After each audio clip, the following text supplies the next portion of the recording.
এনবিআরকে আর ভয় পাওয়ার প্রতিষ্ঠান নয়, বরং জনগণের কাছে বিশ্বাস ও আস্থার প্রতিষ্ঠান হিসেবে গড়ে তুলতে হবে, এমনই নির্দেশনা দিয়েছেন প্রধানমন্ত্রী তারেক রহমান।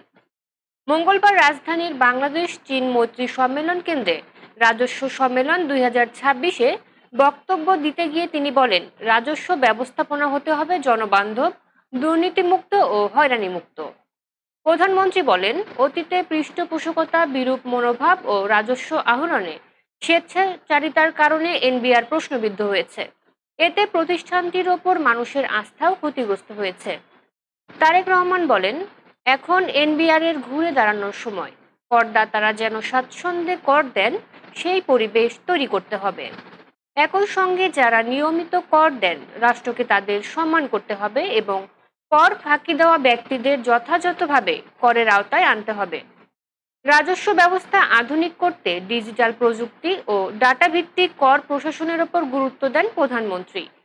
কৃত্রিম বুদ্ধিমত্তা, ই কমার্স, আন্তর্জাতিক কর ব্যবস্থা, মানি লন্ডারিং ও আর্থিক অপরাধ মোকাবিলায় কর্মকর্তাদের দক্ষতা বাড়ানোরও আহ্বান জানান তিনি।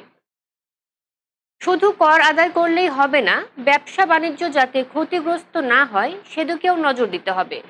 সবশেষে প্রধানমন্ত্রী প্রত্যাশা করেন, এনবিআর এমন একটি শক্তিশালী রাজস্ব ব্যবস্থা গড়ে তুলবে যেখানে মানুষ ভয় নয়, বিশ্বাস নিয়ে কর দেবে। আর সেই আস্থার ওপর দাঁড়িয়ে গড়ে উঠবে আরো সমৃদ্ধ, বিনিয়োগ বান্ধব ও ব্যবসা বান্ধব বাংলাদেশ। এনবিআরে যেই দুঃখজনক ঘটনাটি ঘটেছিল, যদিও ওপেন ফ্লোর ডিসকাশনে আমি বলেছি, তারপরেও আবারও বিষয়টি আমি উল্লেখ করতে চাই।